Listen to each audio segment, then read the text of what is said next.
Tonton video ini sampai selesai agar Anda tidak gagal paham.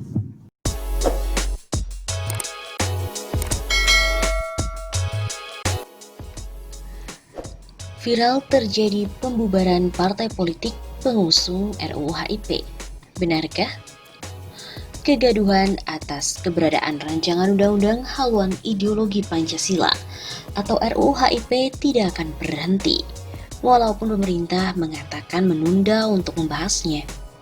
Elemen rakyat pun semakin hari semakin giat melakukan penolakan dan juga penghentian untuk pembahasan RUU. Jadi, bukan hanya untuk ditunda. Terlebih lagi sekarang dipersoalkan siapa yang menjadi pihak pengusul RUU HIP. Pernyataan politisi Partai Demokrat Taufik Hidayat, pengusul RUU HIP sangat penting untuk diungkap ke publik, sebab pengusul bisa masuk di dalam kategori pemberontak negara. Penulis dapat memahami pernyataan tersebut, bahwa pengusul dapat dimintakan pertanggungjawabannya secara pidana. Acuannya adalah Undang-Undang Nomor 27 Tahun 1999 tentang perubahan Kitab Undang-Undang Hukum Pidana yang berkaitan dengan kejahatan terhadap keamanan negara.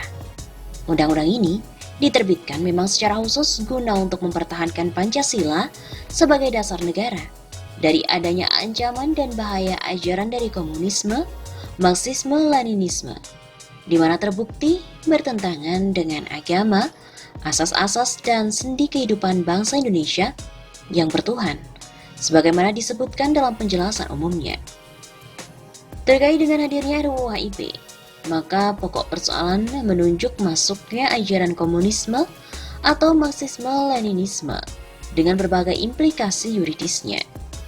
RUU HIP menggunakan nomenklatur ideologi, namun substansi inti dalam RUU itu justru memasukkan dasar filsafat negara atau filosofische Grundslag dan bahkan melakukan perubahan signifikan terhadap Pancasila. Perubahan yang dimaksud antara lain yang paling prinsip adalah perihal ketuhanan yang Maha Esa dan keadilan sosial. Keberadaan keadilan sosial disebutkan dalam RUU HIP sebagai sendi pokok Pancasila. Dengan demikian, posisinya telah menggantikan sila pertama ketuhanan yang Maha Esa. Tegasnya, terjadi perubahan posisi atau mutasi sila. Hal ini secara tidak langsung juga mengamandemen Pasal 29 ayat 1 Undang-Undang Dasar 1945.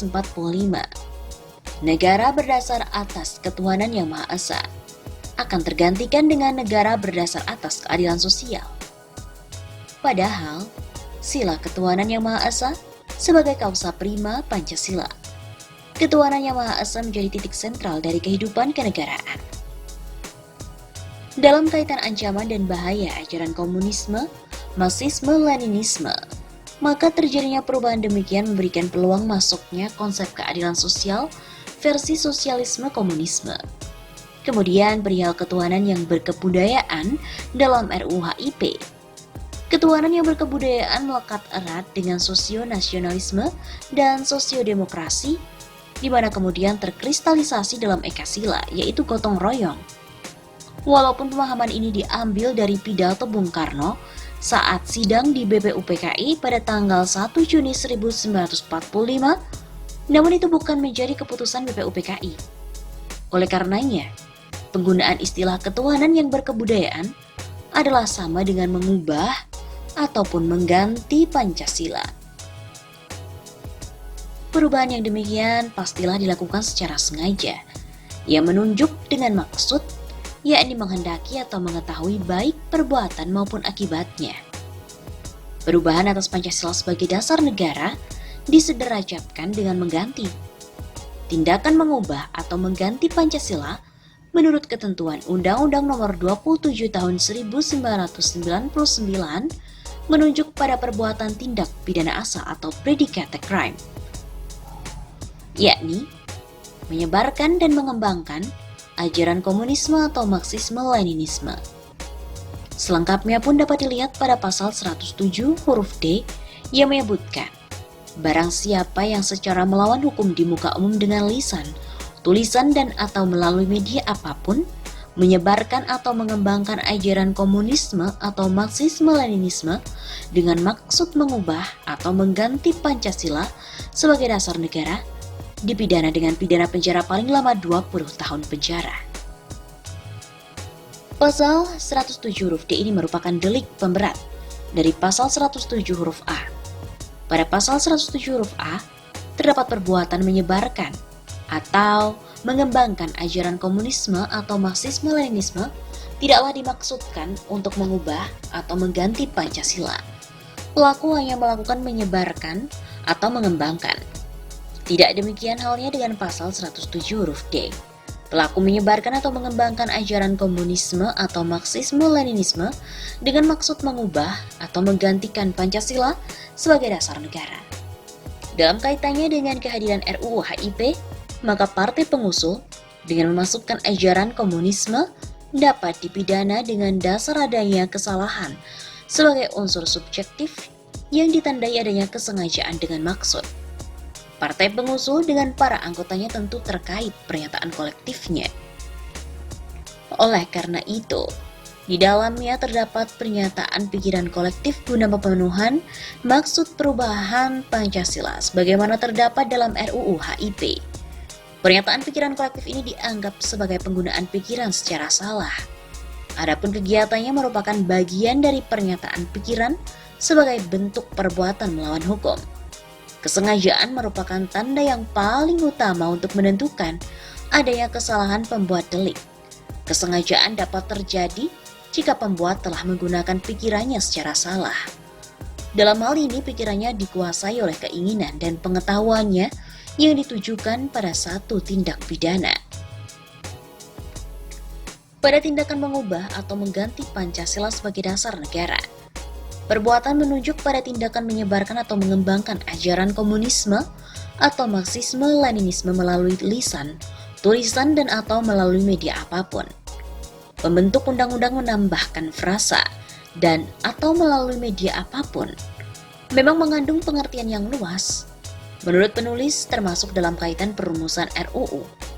Sepanjang dilakukan dengan maksud mengubah atau mengganti Pancasila sebagai dasar negara, maka partai pengusul RUU HIP dapat dijerat dengan pasal 107 huruf D. Pada tindakan mengubah atau mengganti Pancasila, maka kesengajaan sebagai maksud memang diarahkan guna mencapai tujuan yang dikehendaki. Selanjutnya, menyangkut bentuk pertanggungjawaban terhadap partai pengusul sebagai red person, maka berlaku asas strict liability, yakni pertanggungjawaban pidana tanpa kesalahan. Pelaku sudah dapat dipidana apabila dia telah melakukan perbuatan pidana sebagaimana dirumuskan dalam undang-undang, tanpa melihat bagaimana sikap batinnya. Adapun kewenangan pengajuan pembubaran ada pada pihak pemerintah melalui gugatan kepada Mahkamah Konstitusi. Pengajuan permohonan pembubaran partai politik antara lain didasarkan atas alasan menganut, mengembangkan serta menyebarluaskan ajaran komunisme atau Marxisme-Leninisme, atau pengurus partai politik menggunakan partai politiknya untuk melakukan tindak pidana kejahatan terhadap keamanan negara, sebagaimana diatur dalam pasal 107 Undang-Undang Nomor 27 Tahun 1999. Dengan demikian, kedua alasan ini pun sangat-sangat relevan dengan perubahan atas Pancasila sebagaimana terdapat dalam naskah RUU HIP. Patut dicatat, pasal 107 huruf D tergolong delik formil, tidak memerlukan adanya suatu akibat.